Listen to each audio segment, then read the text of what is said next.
Rory McIlroy's name is now tied to Brian Rolapp's finances, and the headline makes it sound like a legal war. A lawyer, a threat, secret bank accounts, but strip away the noise. And what is actually happening between these two men is more specific, more serious, and much closer to the tournaments you watch every week than any courtroom battle. This is not gossip. This is about money, the calendar, and the future of the PGA Tour. There is a real conflict between Rory and Tour leadership over money, the schedule, and access to the events that matter most. The decisions are already moving, and before this video ends, we are going to lay out what triggered it, who controls the system, and why Rory's criticism matters, because the Tour is being redesigned around fewer events, bigger stars, and stronger television windows, and Rory is the one player willing to push back loudly enough to make that uncomfortable. I believe he is saying publicly what many players will only say privately. Tell me if you agree in the comments, and subscribe for honest Tour breakdowns. What most fans do not understand, yet, is that Rory's objection is not about one schedule change. It is about the structure underneath it. Rory believes the Tour's value comes from depth. The winner matters, but so does the player finishing 40th and fighting to keep his card. He opposes a system that creates two classes. One gets the biggest purses, television windows, points, and attention. The other gets what is left.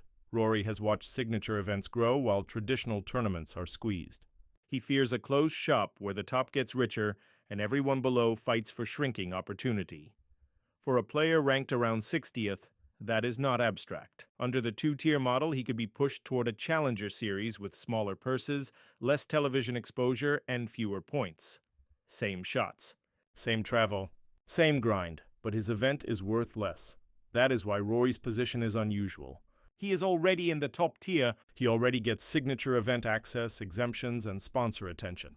Speaking up helps the player ranked 70th or 80th far more than it helps Rory, and that is why his criticism carries weight.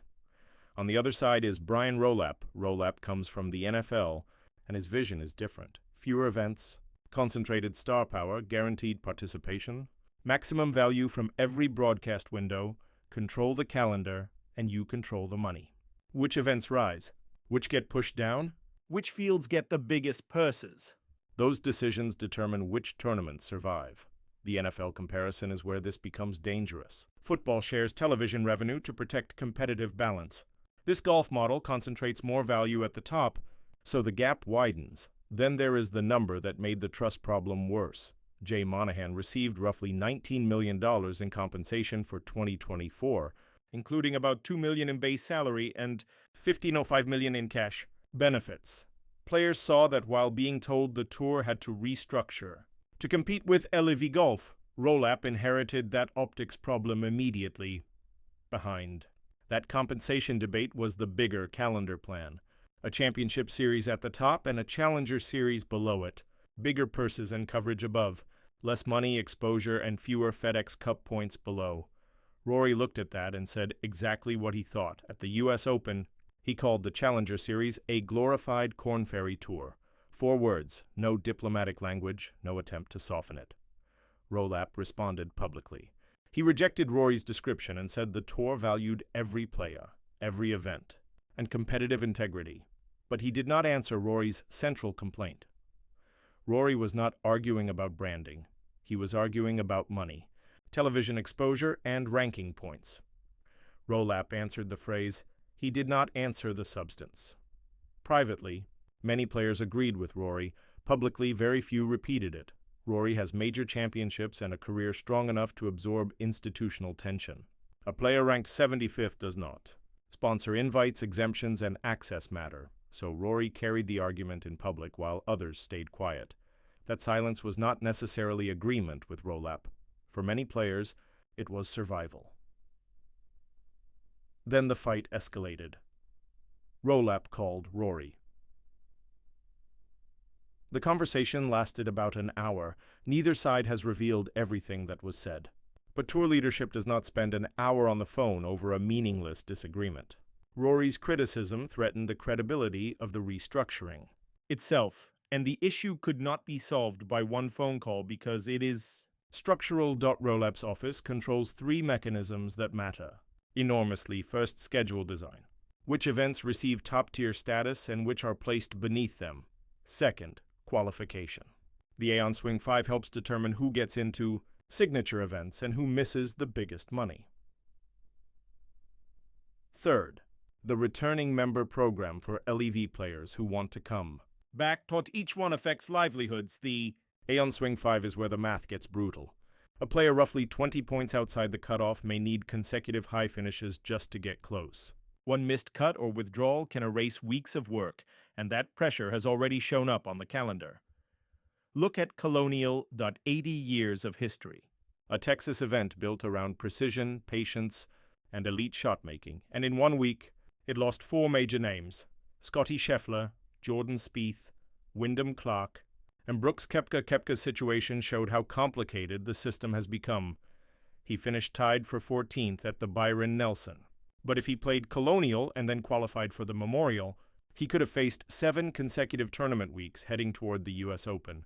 7 straight weeks. Koepka is also under the returning member program, so signature event access is not automatic. He has to qualify through systems such as the Aeon Swing 5, and he was roughly 20 points outside the cutoff. That withdrawal was not simply about effort, it was schedule math, and Colonial is not alone. The Heritage, RBC Canadian Open, Travelers, John Deere, and Wyndham all face the same pressure from signature events with more money and stronger incentives. If Colonial can lose 4 stars in 1 week, no traditional event is automatically safe. Colonial was the warning, and players farther down the list pay for the stress. Zach Blair and Patrick Fishburne lost tee times. FedEx Cup opportunities and potential paychecks when the field changed. Now multiply that problem. The returning member program is already being tested by Koepka. Add 5 or 10 more LIV players trying to return in 2027, and the pressure grows quickly. Tournament fields, exemptions, sponsor invitations, and qualification spots are all limited. Every returning player takes a place someone else hoped to occupy. Rolap has said he does not see a path for LIV Golf itself to make a deal with the PGA Tour, though individual players can return. Rory has said LIV players should be able to come back, while questioning how many actually want to. That creates a collision. Rolap wants controlled. Terms: returning players want access. Current members want their positions protected, and there are not enough spots for every interest to win. The 2-tier schedule intensifies it. Fewer openings at the top, more players competing for less. Money and visibility below. That is the trap Rory sees, and none of this requires secret bank accounts or a hidden lawsuit. There is no confirmed story here about Rory hiring a lawyer to audit Brian Rolapp. The real issue is transparency. Players do not know every detail of the tour's for-profit financial structure.